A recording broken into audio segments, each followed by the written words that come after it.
আসসালামু আলাইকুম। নিজের স্ত্রীর ইচ্ছাতেই হবিগঞ্জে এতিমখানার ৩০ জন ছাত্রের কোরআন হাফেজ হওয়ার দায়িত্ব নিয়েছিলেন বাংলাদেশ ফুটবলের ওয়ান্ডার বয় হামজা চৌধুরী।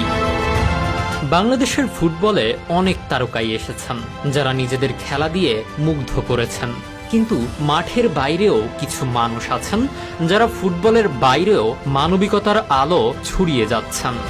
তেমনই একজন হলেন ফুটবলার দেওয়ান হামজা চৌধুরী, যিনি শুধু গোলই করেননি, যোগ দিয়েছেন অন্যদের মতো মহৎ এক কাজে।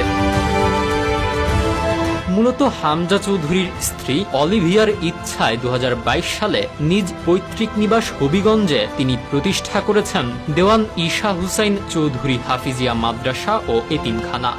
মাদ্রাসাটির নামও রেখেছেন হামজা চৌধুরী নিজের সন্তানের নামেই, যেখানে বর্তমানে ৩০ জন এতিম ছাত্র কোরআনের হাফেজ হওয়ার জন্য পড়ছে। শিক্ষক আছেন একজন।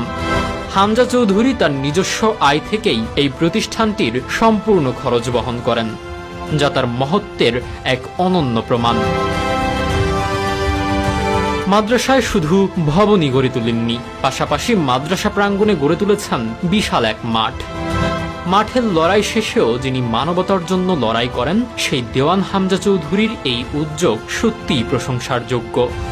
তার মতো মানুষেরাই আমাদের সমাজের সত্যিকারের তারকা।